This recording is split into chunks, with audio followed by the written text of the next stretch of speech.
Hello everyone, সবাইকে স্বাগত।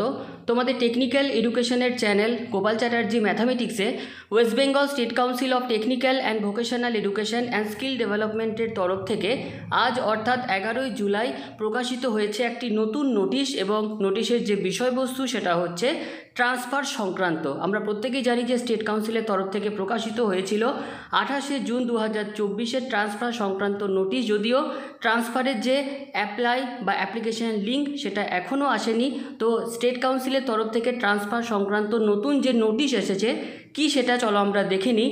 In partial modification to the notification vide memo number dated 28th June 2024 regarding student transfer for government and government sponsored institute, it is hereby notified that the last date to accept the transfer application online from the students have been extended to 21st July 2024 in the portal sctvesd.wb.gov.in. Date of result publication and validation shall be notified later. অর্থাৎ যে সমস্ত ছাত্র বা ছাত্রী তোমরা college চেঞ্জের জন্য যে ট্রান্সফার করবে বলে অধীর আগ্রহে অপেক্ষা করেছিলে, তো এই যে তোমাদের ট্রান্সফার শুধুমাত্র গভর্নমেন্ট এবং গভর্নমেন্ট স্পন্সর পলিটেকনিক কলেজে যারা রয়েছো, তোমরা যদি কলেজ চেঞ্জ করতে চাও প্রত্যেকেই জানো যে কোনো দুটো অপশান সেখানে রাখতে পারো।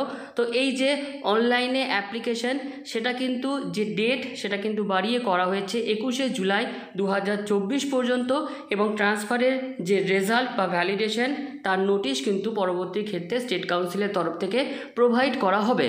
তো আজকের যে সমস্ত ছাত্র বা ছাত্রী তোমরা ট্রান্সফারের জন্য অ্যাপ্লাই করবো ভেবে রেখেছো, তোমাদের জন্য সুখবর যে তোমরা এই ট্রান্সফার করতে পারবে 21শে জুলাই 2024। যে পোর্টালে তোমরা অনলাইনে আবেদন করবে সেটা হচ্ছে sctvesd.wb.gov.in। তো আজকের এই নোটিশটি আমাদের এতটুকুই, ধন্যবাদ।